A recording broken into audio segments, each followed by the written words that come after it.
morning. I'd like to welcome all of you to this one-day conference on the nuclear order. Our think tank, the Center for International Strategic Studies, is revisiting this subject of the international nuclear order, which it has examined and surveyed a number of times in the past. In view now of various current developments that merit attention. In 1946, ladies and gentlemen, as scholars, as strategists, statesmen and policymakers were still trying to grapple with the advent of the atomic bomb, Jacob Weiner, one of the theoretical pioneers of nuclear strategy, prophesied that secrecy as to the fundamental scientific principles underlying the atomic bomb is already non-existent. Secrecy as to the manufacturing know-how is probably already less than perfect and can at most delay the manufacture of such bombs for other countries by only a few years. Weiner's prediction was spot on.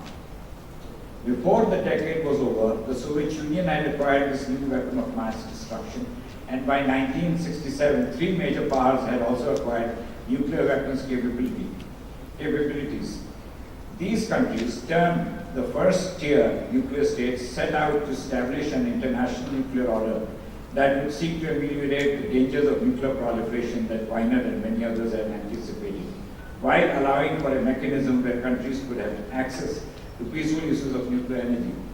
The nuclear order would be enshrined in international treaties and governed by normative behavior of the states, ensuring non-proliferation would be a collective responsibility of the entire international community.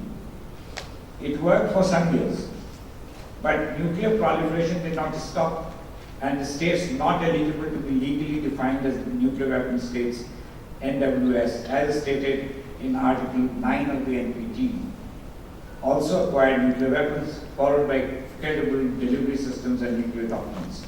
These states, namely India, Pakistan, Israel, and North Korea, are called the second-tier nuclear states, and it is the inability of the NPT to include these states into its order that perhaps represents the biggest challenge to its effectiveness.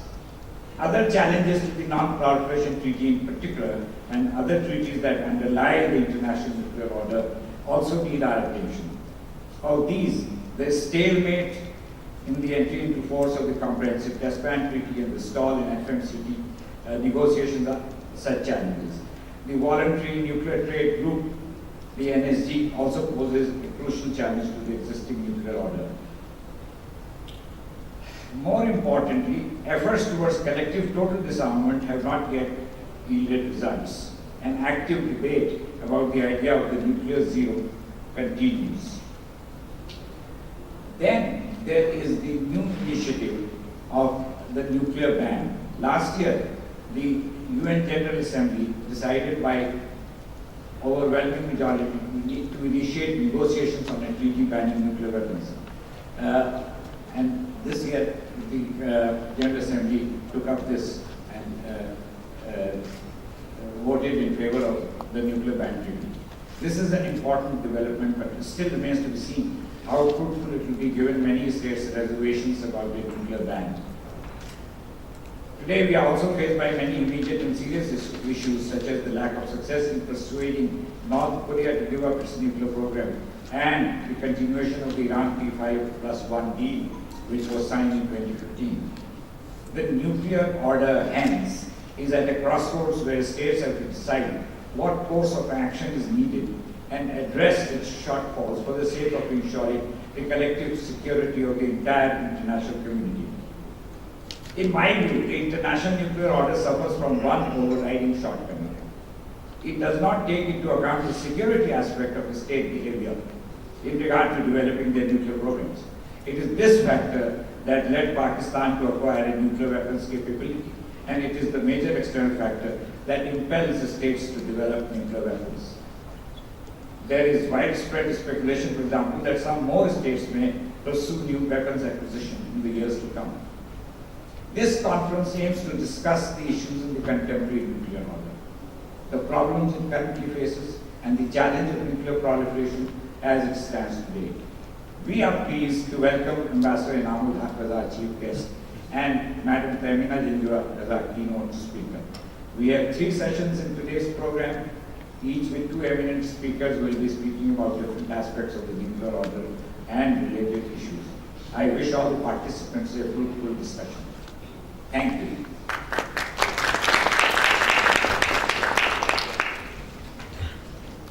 I now invite Honorable Madam Termina Jinjua to address the audience. Madam Jinjua has been in Foreign Service of Pakistan since 1984. She was appointed Foreign Secretary of Pakistan in March 2017. Madam Jinjua served as permanent representative of Pakistan to the United Nations and other international organizations, Geneva, from October 2015 to March 2017.